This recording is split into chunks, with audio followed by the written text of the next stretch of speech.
राजा मोरध्वज की कहानी। एक बार अर्जुन को अपने कृष्ण के सर्वश्रेष्ठ भक्त होने का घमंड हो गया था और वह सोचता है कि कृष्ण ने मेरा रथ चलाया, सारथी बना और मेरा हर कदम में मेरा साथ दिया है, इसलिए मैं कृष्ण का एकमात्र परम भक्त हूँ।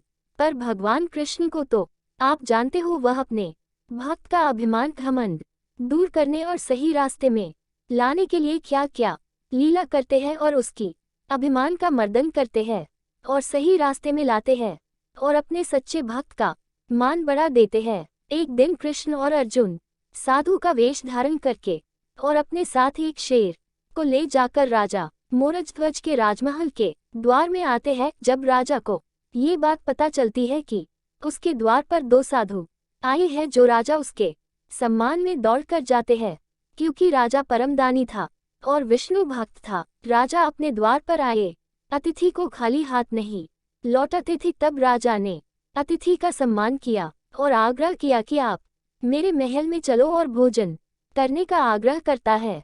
तब साधु बोलते हैं कि हमारी कुछ शर्तें हैं, यदि तुम उन शर्तों को मानते हो तो हम तुम्हारे यहाँ जरूर भोजन करेंगे। राजा ने उस साधु की सभी शर्तों को मान लिया। तब साधु बोला कि हम तो ब्राह्मण हैं, हमें कुछ भी खिला दो, मगर ये जो शेर है वह नरभक्षी है। यदि तुम अपने पुत्र को आरी से काटकर शेर को खिलाओगी तो तभी हम तुम्हारे यहाँ भोजन करेंगे। कृष्ण की यह बात सुनकर राजा और अर्जुन के होश उड़ जाते हैं। फिर भी राजा अपना आतिथ्य धर्म नहीं तोड़ना चाहता था। तब उसने भगवान से कहा कि प्रभु, मुझे मंजूर है, पर एक बार मैं अपनी पत्नी से पूछ लूं। तब भगवान से आज्ञा पाकर राजा उदास चेहरा लिए रानी के पास जाते हैं। रानी उदास चेहरा देखकर पूछती है कि क्या बात है स्वामी, क्या हुआ है, आपने ये दशा कैसे बना ली है।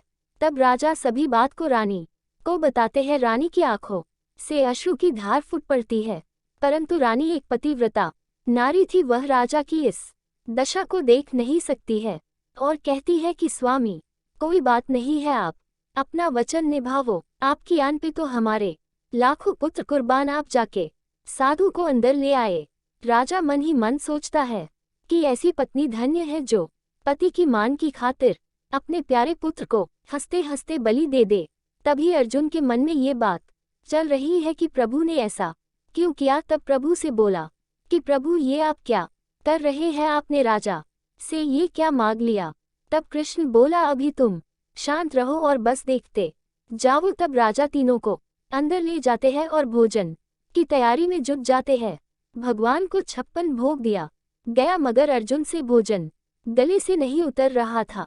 तब शेर को खिलाने के लिए राजा अपने पुत्र को लाता है। राजा का पुत्र 6 वर्ष का था और वह अपने माता पिता का परम भक्त था। उसने भी हंसते हंसते अपने प्राण दे दिए, एक उफ तक नहीं बोला। ऐसे पुत्र पाकर माता पिता धन्य हो गए और पूरी दुनिया के लिए मिसाल कायम किया।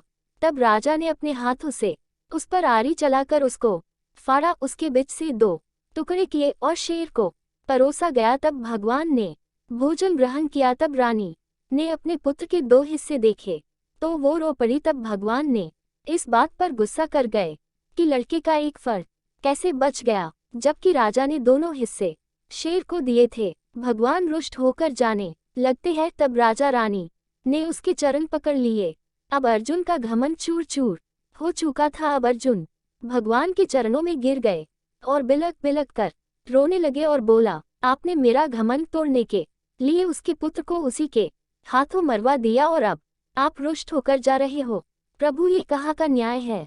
प्रभु, आप मुझे क्षमा करने की कृपा करें। प्रभु, आप तो करुणा निधान है और अपने परम भक्त मोरध्वज का कल्याण करो और उसका दैख दूर करो। पूरे दरबार ने ये घटना देखी। पूरे दरबार में सन्नाटा छाया हुआ था। तब भगवान कृष्ण अर्जुन का घमंड टूटा जानकर शांत हो जाते हैं। तब भगवान ने रानी से बोला कि अपने पुत्र को आवाज दो।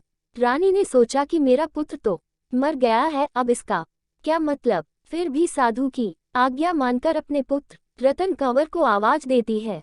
तभी उसी समय ये चमत्कार हुआ, उसका पुत्र जीवित हो जाता है और हंसते हंसते अपने माँ के आंचल में लिपट जाता है। तभी उसी समय भगवान राजा रानी से प्रसन्न होकर अपना वास्तविक चतुर्भुज रूप में प्रकट हो जाते हैं। दरबार में भगवान कृष्ण की जय जयकार से महल गूंज उठता है और देवलोक से सभी देव राजा मोरजध्वज की नगरी में आते हैं और उनकी भक्ति का गुणगान करते हैं और उसको आशीर्वाद देती है। राजा मोरजध्वज भगवान के दर्शन पाकर अपनी भक्ति सार्थक जानकर मोरजध्वज की आंखें भर जाती है।